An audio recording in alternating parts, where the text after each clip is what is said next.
Hey, everybody, welcome back. Dr. Dan here. This is Chapter 10, the Americas. I'll try to keep this brief. I want to go through the chapter, which there's not a lot here, so it won't take too long, although I tend to talk a lot. And also, we'll do a quiz review. So, first, let's kind of look at what we're studying, sort of get in the groove. So, we're studying this area right here. You can see my map. We have the Aztec Empire, which in this case is basically what we're looking at first because it's kind of earlier.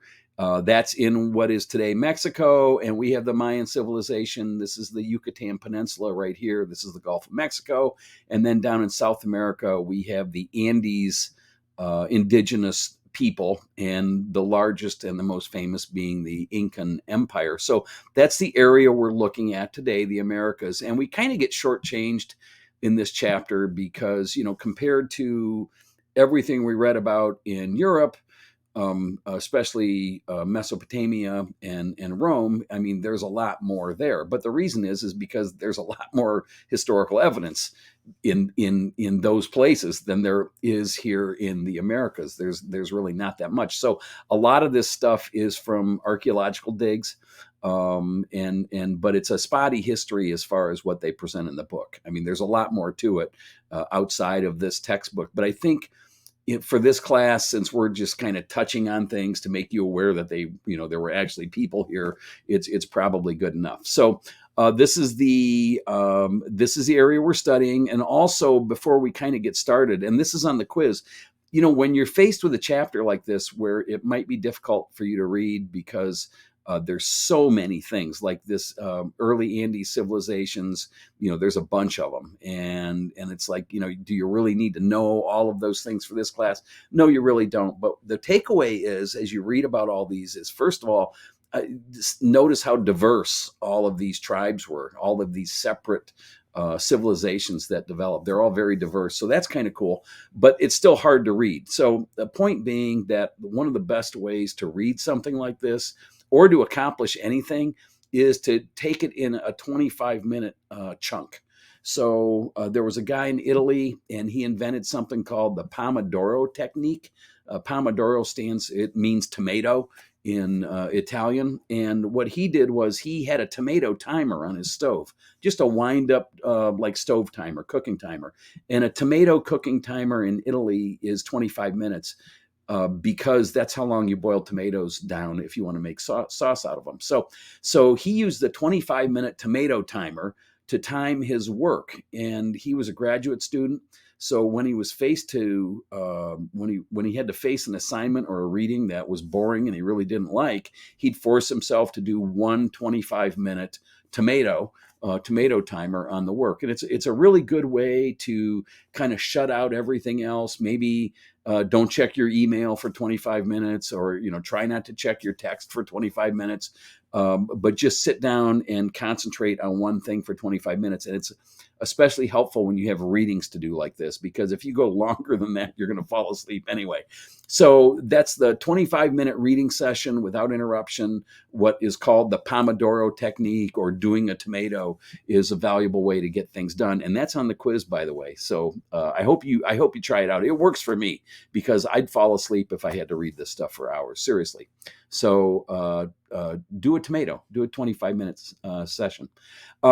The book starts with Mesoamerica. So Meso, M-E-S-O, means middle. You remember Mesopotamia, it meant land between the Tigris and Euphrates rivers. So the Fertile Crescent. So Mesoamerica is where this history begins. And it is, where Mexico is today, Central America, Honduras, El Salvador, Belize, Guatemala, all those countries in Central America. So that's where this history starts. And there's the map I provided, and then there's another map you can check out that is a little bit more close up to Mesoamerica and has the location of like Teotihuacan and some of these other big cities that are built on top of Mexico City. So you'll read about Mesoamerica, which are the reason we start here. They're the absolute earliest indigenous civilizations in the Americas as far as we know. So whereas the stuff we were reading about in Mesopotamia, the agricultural religion we opened this class with in chapter 2 was at around 10,000 BC. These Mesoamerican cultures, as far as being sedentary and domesticating crops, we're looking at about 7,000 BC. So about 3,000 years approximately newer than what we read about in the Fertile Crescent. Okay, if you remember that from chapter 2 and chapter 3, so kind of put you in the right time space. The chapter talks about how did the indigenous people of the Americas get here. The big theory, the Beringa theory, is that they came down through Alaska, through the Aleutian Islands, or through the land bridge that was there at one time before the sea levels rose, and then they stuck to the west coast of Canada, the U.S., which the west side of the Rockies and Cascades, all the way down to the west coast of the U.S. into Central America and into South America. That's the way it is thought people first came to the Americas. Other theories that are gaining steam right now, especially for peopling of the Americas themselves, think that there may have been people migrating into Central America via the ocean, sort of a southern theory, if you will. So those theories are out there on how people got here in the first place. But for right now, it's the common paradigm is that indigenous people came to the Americas via Alaska and down the west coast. So it talks about that a little bit. And then after you read about Mesoamerica, you'll get into the Maya. Oh, before we do that, one of the things that's on the quiz, in Mesoamerica and in these early civilizations, they talk about, I think it's sections 10.51 and 10.52, but they talk about like a technology or an invention like 2 or 3 times, and it must be important, right? So the thing that we take for granted that they had to have in order to have civilizations that were taking advantage of domestic agriculture, that were settling down into settlements, the one technology or invention they had to have was storage containers for food, like pottery. Okay. So it's talked about a lot in the first 2 sections of this chapter. They even talk about growing squash in order to get the to get the shell, to scoop it out to use it as a storage container. So storage containers are like a really important part of this history, of all histories, as far as humans settling down and raising food and living in one spot. You have to store your food. So there's a question on the quiz about that, the importance of the storage container in 10.1 and 10.51 and 10.52. So know that. Then we get on to the Mayan civilizations. Those are the ones that are up in the Yucatan Peninsula, which is right here, the green area, if you can see my map. And again, the cool thing about the Mayans that I find cool is like they had an alternative calendar. Okay. And they had a different kind of math system too. So the alternative calendar is cool because, I mean, you can't even imagine an alternative technology like that. Our calendar is linear and time moves forward. Their calendar is circular, so time repeats itself. And it's hard for us to understand because we don't have that sort of framework around time. But they actually have a circular calendar where certain days are notable because bad things happened on those days, or maybe they're notable because good things happened on those days. But again, it's really different. I believe there's a quiz question about this somewhere on the quiz about alternative math and alternative. I'm just trying to see. Yeah, alternative technology, and that's what it is. It's this idea that the Mayans had a different math system and a different calendar system. And pardon me for looking away. I'm trying to find the quiz as I'm talking to you.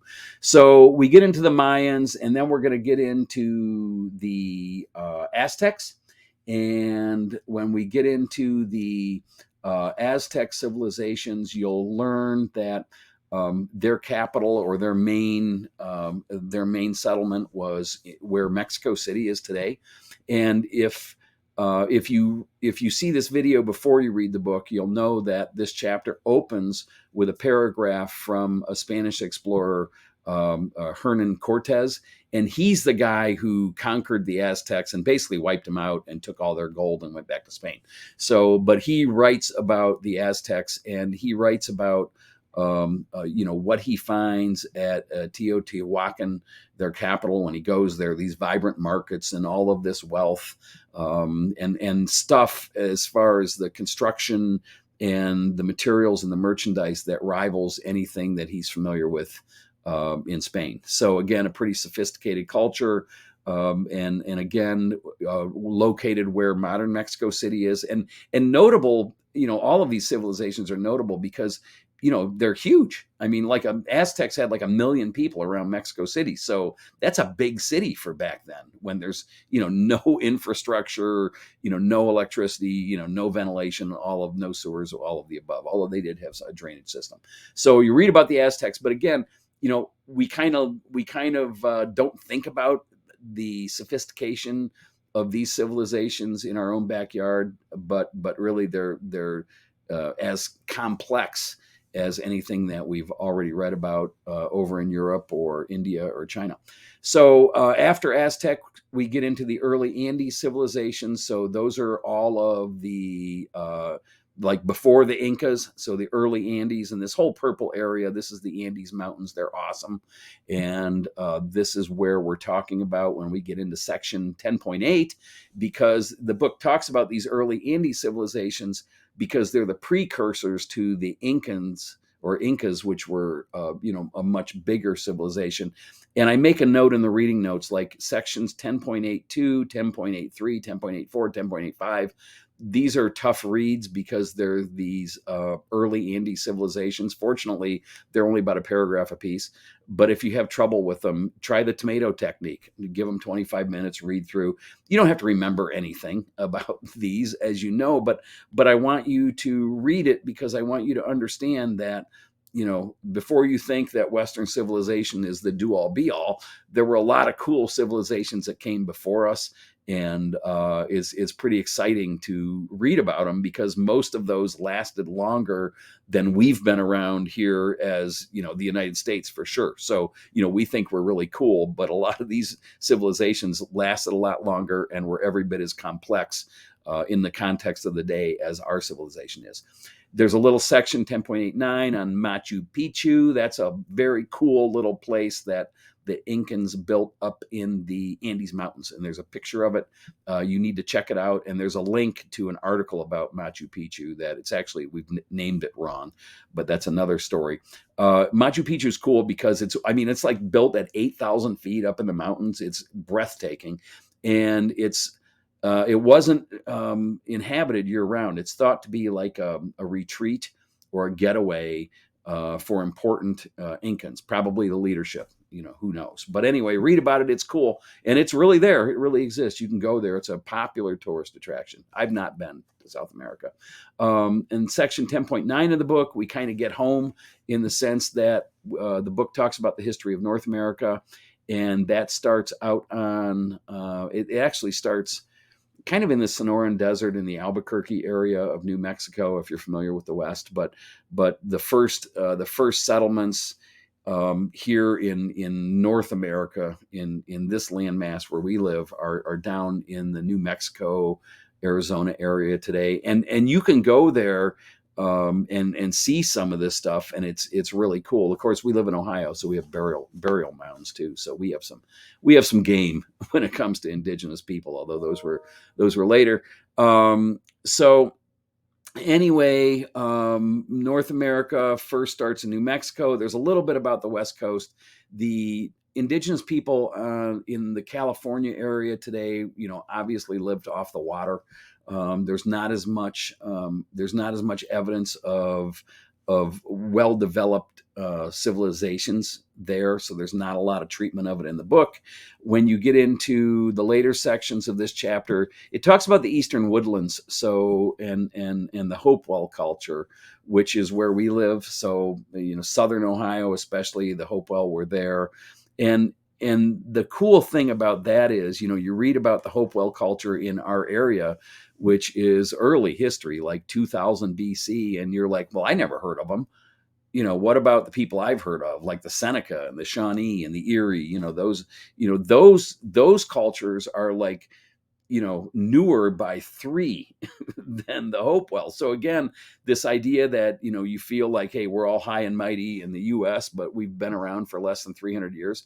And these indigenous cultures came and went over thousands of years, like many times before Europeans ever got here. So it's important to understand that, we're not that special. Okay. And I don't mean that in a negative way, but I want you to appreciate everything that's come before. It's what history is all about.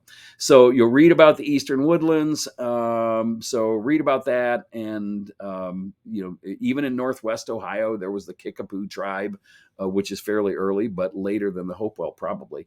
And then finally, you'll read about Cahokia, section 10.95 of the book.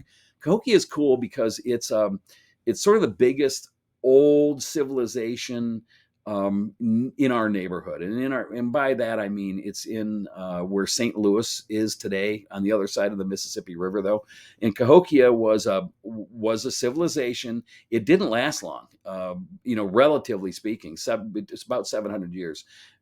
Between the year 700 and around the year 1300, 1400, they don't see as much activity there anymore. But the Cahokia tribe and that whole area was one of the biggest North American settlements. It's thought to have had like 20,000 people. And it really is prototypical of settlements in what they call the Mississippian period, which is around 1000, the year 1000. And it's the time that the mound builders really were doing the work. So if you're not familiar with the mound builders, a certain set of Indian or indigenous Native American civilizations were mound builders. And if you live in Ohio, I mean, we have the Great Serpent Mound here, which is amazing, down by Dayton, Cincinnati, that southwest quadrant of the state. And then we have mounds in Newark, Ohio, and in other areas of Ohio. And the mound builders built these mounds mainly as burial mounds, but like the Great Serpent Mound doesn't have any human remains in it, nor does it have any artifacts in it. So I think that one was probably built more as something for the gods, that the gods could see, and that's why it's got such a sophisticated shape to it. So, the indigenous cultures were all about giving back to the earth. So that makes sense. Anyway, this is a 17-minute lecture, and I haven't even gotten through the quiz yet. So let me see what we have to do there. Bear with me one second. I apologize. This is so long. I really do. But we already talked about doing a tomato on the quiz, so you need to know about the 25-minute timer thing. And you also need to know that storage containers were a big deal when it came from food. Make sure you understand that one of the reasons we don't have a lot of Native American or indigenous history is because a lot of the Native Americans and indigenous peoples were wiped out after 1400, 1500, 1600 from European diseases. So that's on the quiz. So if there's a question that says, hey, why don't we know more about this stuff? And one of the answers is because of diseases. That's what you want to do. So there's that one. And a couple other questions. One interesting one, this Tiwanku culture, I believe in the Incans, you'll read about them and you find out that one of the reasons this one little culture failed is because of irrigation and the salination of their soil. They over irrigated, the soil got too salty, and the civilization fell apart. It's a question on the quiz, and I put it in there because I think sustainability in environmental resources is important. We need to be aware of the fact that other civilizations have gone out of business because they ruin their environment. So no shocker there. And I think that is it. I think that's everything on the quiz. I think it's pretty easy. It's open book, and you have all the time in the world anyway, so how hard can it be? This is a whopping 20-minute lecture. I'm so sorry about that. See you again next week, Chapter 11. Take care now. Bye-bye.